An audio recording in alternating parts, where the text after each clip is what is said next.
Hello বন্ধুরা, চলে এসেছি নতুন একটি রেসিপি নিয়ে। নিয়েছি কড়াই, দেখো জলটা একটু বাবল উঠতে শুরু করেছে, একটু গরম হয়ে গেছে। এখন আমি এখানে দিয়ে দেব রুই মাছের ডিম। এটাকে আমি সেদ্ধ করে নেব।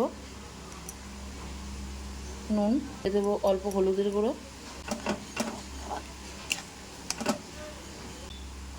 আমি ঢাকা দিয়ে নেব। দেখো ডিমটা সেদ্ধ হয়ে গেছে। ডিমটা আমি বেশি সেদ্ধ করব না, তাহলে শক্ত হয়ে যাবে। এই পর্যায়ে আমি ডিমটাকে নামিয়ে নেব। ডিমটা গরম, তাই আমি একটা কাঁটা চামচের সাহায্যে আমি এভাবে ম্যাশ করে নিচ্ছি। দেখো এখনও ভেতরটা অল্প কাঁচা কাঁচা আছে, বেশি সেদ্ধ হয়ে গেলে শক্ত হয়ে যাবে। নিয়ে নিয়েছি সেদ্ধ আলু। আলুটা আমি একসাথে ম্যাশ করে নেব। আলুটা আমি এর সাথে ম্যাশ করে নিয়েছি একবারে। এর মধ্যে দিয়ে দেবো কুচনো পেঁয়াজ, মিহি করে কুচিয়ে রেখেছি। দিয়ে দেবো লঙ্কা কুচি, দিয়ে দিচ্ছি নুন। নুনটা অল্প দেবো, সেদ্ধ করার সময় একটু নুন দিয়েছিলাম। দিয়ে দেবো অল্প হলুদ ও অল্প লঙ্কার গুঁড়ো, আর আমি এর মধ্যে দিয়ে দেবো জিরের গুঁড়ো। এবার আমি সবগুলোকে একসাথে মেখে নেব। উপকরণ দিয়ে ভালো করে মাখিয়ে নিয়েছি। এবার আমি এটাকে তার সাহায্যে গোল গোল করে নেব। তোমরা অন্য কোনো শেপও করতে পারো, আমি এরকম গোল গোল করে নিচ্ছি। নিয়ে নিয়েছি একটা ডিম।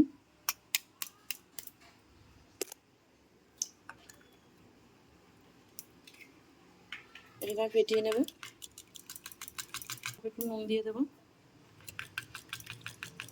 এবার আমি যে বলগুলো করে রেখেছিলাম সেগুলোর মধ্যে দিয়ে দেবো। এর মধ্যে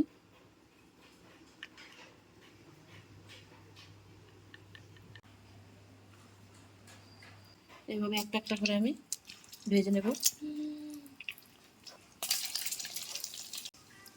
দেখো সবকটা দিয়ে দিয়েছি। গ্যাসের ফ্লেমটা একটু একদম কম আঁচ করে রাখতে হবে। এক এক করে আমি উল্টে দেবো।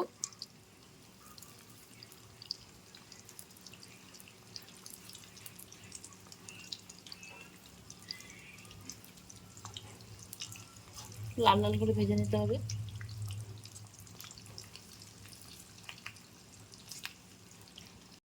মাছের ডিমের কোপ্তাগুলো পুরো লাল লাল করে ভেজে নিয়েছি।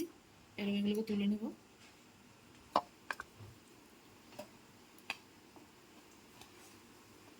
তোমরা এই ভাজা অবস্থাও খেতে পারো, সস দিয়ে, টমেটো সস, এটা খাওয়া যাবে। এই ভাজা তেল থেকে অল্প কিছু তেল কমিয়ে রেখেছি, ওই তেলে আমি দিয়েছি সাদা জিরে, আর দিয়ে দিচ্ছি পেঁয়াজ কুচি।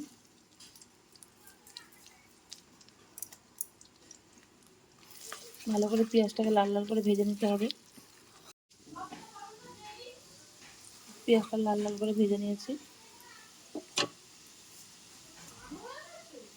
দিয়ে দেবো আদা কুচি, দিয়ে দেবো কাঁচা লঙ্কা বাটা। আদা রসুন লঙ্কা সব আমি ছোটো করে নিয়েছি। তোমরা চাইলে মিক্সিতে পেস্ট করে নিতে পারো। সবগুলোকে একসাথে ভালো করে কষিয়ে নেব। দিয়ে দিচ্ছি টমেটো কুচি,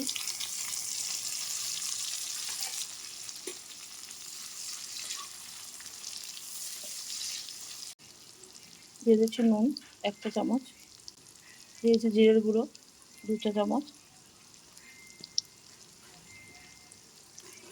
আর দিয়ে দিচ্ছি 1 চা চামচ হলুদের গুঁড়ো। এটাকে ভালো করে এবার আমি মিশিয়ে নেব। ভালো করে মশলার সাথে কষিয়ে নেব। আর দিয়ে দিচ্ছি স্বাদ মতো চিনি।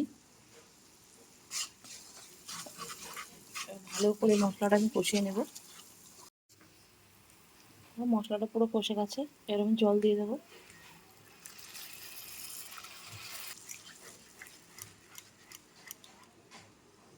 ঝোলটা পুরো ফুটে উঠেছে। এই সময় দিয়ে দেবো আমি লেবুর রস। হাফ লেবুর রস নিয়ে নিয়েছি, হাফ লেবু কেটে নিয়ে নিয়েছি। পুরো রসটা আমি এর মধ্যে দিয়ে দেবো।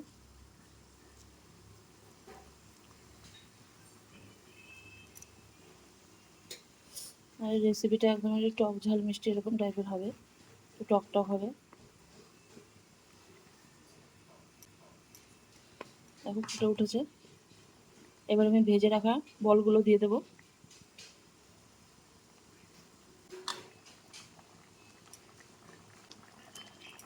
দিয়ে দিয়েছি, একটু ঢেকে দেবো। গ্যাসের ফ্লেমটা কমিয়ে ঢেকে দেবো আমি এটা। ঝোলটা শুকিয়ে গেছে, দিয়ে দেবো গরম মশলার গুঁড়ো।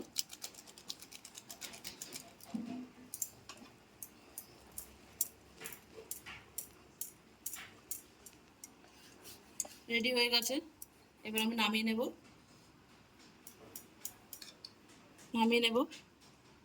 দেখো কত সুন্দর লাগছে দেখতে, কেউ বুঝতেই পারবে না এটা কি দিয়ে তৈরি করা যতক্ষণ সে না খাবে।